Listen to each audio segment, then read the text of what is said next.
Did you know we make 35,000 decisions a day? And while most of them don't even register as conscious choices, they're actually micro negotiations happening constantly in our brains. If you're still watching this video, well, then your brain just completed one more of those micro negotiations. And yet, when we get ready to negotiate, when we actually step into a negotiation with our customers, our partners, our spouses, even our kids, our shoulders square up, our fists are up, and we are ready to win this thing. And more often than not, we tend to be unsuccessful. In this video, I'm going to share with you the 6 secrets that are going to make you a powerful negotiator so that you can get what you want from whoever you want.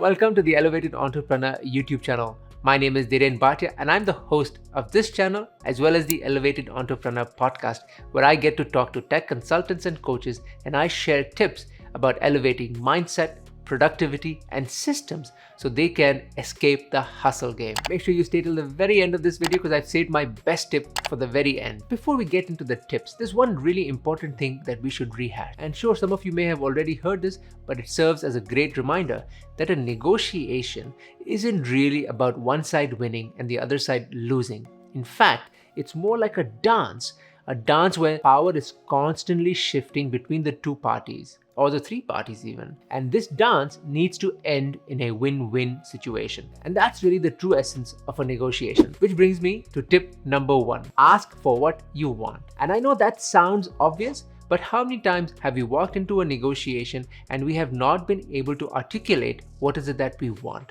Or we haven't even heard an ask from our client, from the other side. What is it they want?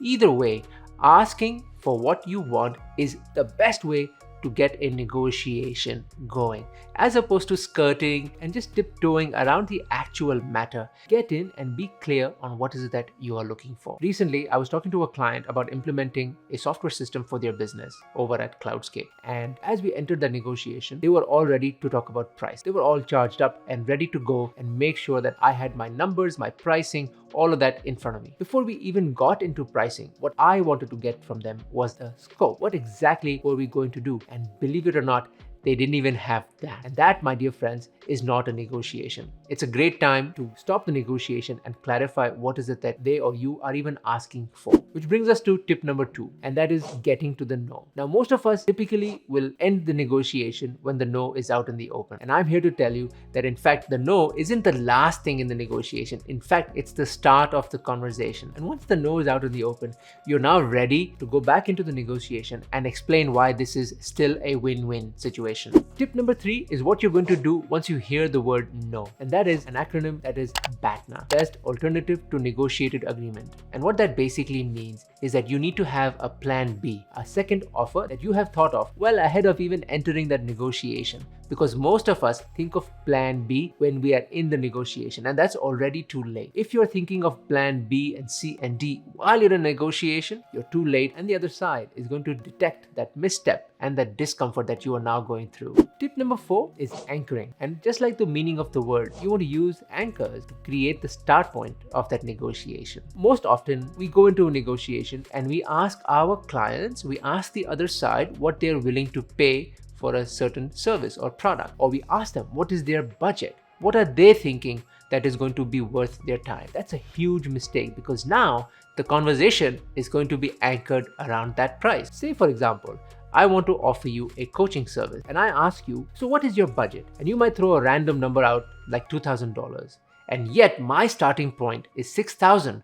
But here's what's happened. This whole conversation is now going to be centered around, you guessed it, the $2,000 part. So the next time you're in a negotiation, make sure you throw your anchor down first and get the negotiation started from there on. And here's an easy way that I typically use when I talk to a potential customer. I would say something like, listen, our packages start from $6,000 and up when we have various options to choose from. And that is more than enough to create a very solid anchor in the customer's mind. And now everything revolves around that $6,000. And sure, there may be a no coming, but remember, like I said in tip number 2, you want to hear the no. Tip number 5 is about creating space. And that is both emotional and physical space. So let's talk about the emotional space first, and that is creating emotional distance to the target outcome. Often we are so tied to the outcome that when we get into the negotiation, that's all we're thinking about. That's all we want from this negotiation. So creating that emotional distance between you and the outcome is going to help you make sure that you are prepared for this negotiation and you're not too emotionally invested in it. And now comes the physical part. Oftentimes when we're in a negotiation, we're ready to charge. We're ready to answer all questions. We're ready to make sure that the client has heard everything that you've got in your mind, and we never take a second to even stop and think, or we don't even create silences, these moments of silence. And silence can be very powerful, and there's nothing uncomfortable about being silent. So remember, the next time you are in a negotiation and you're not getting what you want, stay silent. Take a moment to create space. And whether you need to step back, whether physically or even if you're on the phone, to step back so that in your mind, you've now created space. You've given yourself the room that you need to think and then respond. And tip number 6 is about knowing your walkaway power. When entering a negotiation, you need to know what you want and you need to know when you're going to walk away from this conversation. What is the point or that amount in that negotiation that is going to cause you to walk away? And again, it sounds obvious, but so many times I've seen so many people spin their wheels in a negotiation, now trying to get to any outcome rather than walking away from that negotiation and then coming back to it at a later time if needed. So remember, know your walkaway power and be prepared to walk away from that negotiation when you feel the time is right. And just because you've walked away from that negotiation the first time doesn't mean that there won't be a second opportunity. So remember, know your walkaway power. If you enjoyed this video, please make sure you give me a thumbs up and tell me in the comments which was your best tip in this video, and share with me one of your favorite tips so that everybody else can use that in their next negotiation. Make sure you check out this video here, which talks all about the sales tips for entrepreneurs just like these, so that you too can become a powerful salesperson in your business.